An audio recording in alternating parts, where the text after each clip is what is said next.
আসসালামু আলাইকুম, অবস্থা সবার। এখন আমি চলে আসলাম সেই আমাদের জঙ্গলের ইকো পার্কে। তো আপনাদের একটা স্টার্ট করে দেখাবো এখানে কী কী দেখবেন।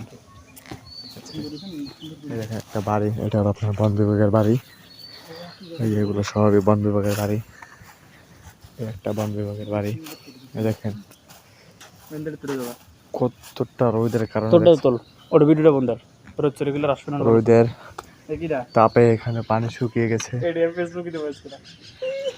রোদে এত রোদ, এই রোদে আপনার এতটাই পানি শুকিয়ে গিয়েছে। এখানে দেখতে পাচ্ছেন এখানে বড় বড় হাঙর মাছ এখানে বসবাস করে।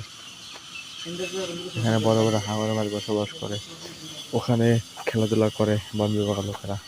এই যে এখানে দোলনা আছে, দেখতে পাচ্ছেন কত সুন্দর একটি জায়গা। আমাজন জঙ্গল খুলে দেওয়া হয়েছে, সবাই আসবেন, ঘুরে যাবেন। ঠিক আছে, এই দেখেন ওনাকে দেখতে পাচ্ছেন, ইনি বন বিভাগের লোক, ইনি জঙ্গল দেখাশোনা করে। তো সবাই জঙ্গলে আসবেন, ঘুরে যাবেন। আল্লাহ হাফেজ।